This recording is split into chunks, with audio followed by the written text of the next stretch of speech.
I'm very pleased to be interviewing George Shababb, who's president of TNS. George, thank you so much for your time today. Oh, you're welcome, Charlene. My pleasure. I wanted to start with your background. How did you get to where you are today? Well, I guess like most people in the industry, it's somewhat of a circuitous route.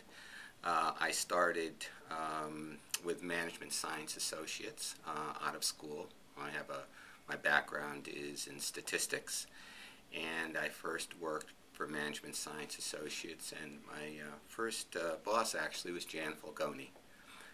And from there, I worked at the NPD Group for a number of years, where I ended up managing the Eastern Client Service Group, spent time with AC Nielsen, and first started to get into the media business, and then through VNU, and then ultimately here at TNS.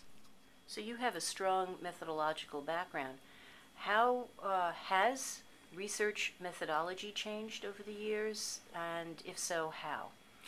I think the biggest change that we've seen is in the nature of the databases themselves. When I first started in the industry, we were very heavily focused on using consumer samples, consumer-centric samples, where we would work with sample sizes of 5,000 households, for example, typically. When we actually built the home scan sample at AC Nielsen, we started with a sample, I believe it was about 50,000 households.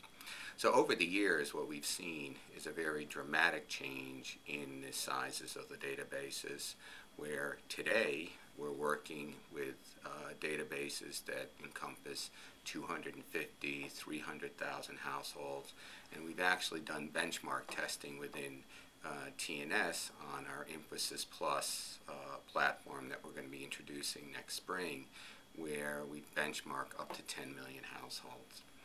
And so as these databases get larger, a lot of the methods that we learned in terms of statistics are changing quite a bit, where the errors, if you will, that you see around the data are so small because of the database sizes. Database size, you're saying up to 10 million or even more. How are you able to manage so much data, and how can you make it accessible to the end user? Okay. Well, the data processing technologies have certainly advanced. The next generation of our Emphasis application is going to sit on an Oracle database. So fundamentally, we have changed the structure of the data. Now, I think one of the things that's important is that even though we can process huge amounts of data, ultimately, I think the question to be answered is whether this is going to be economically feasible. Can people afford that much data, to buy that much data? And secondly, do we even need that much data? So I think one of the things that we need to do as an industry is we need to define what it is that constitutes quote-unquote census. And to my way of thinking, we should be thinking about databases that give us good reliability for the long-tail networks that we're looking to measure.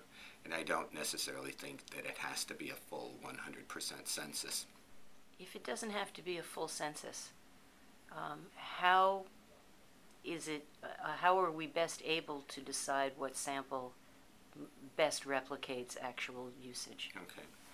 I think that the way that we would approach it is to look at the networks on the tail end of the at the end of the long tail, if you will, and to define what would be acceptable error ranges for those smaller networks. We're talking about networks that generate, whole day averages of 0.1, maybe even less than that.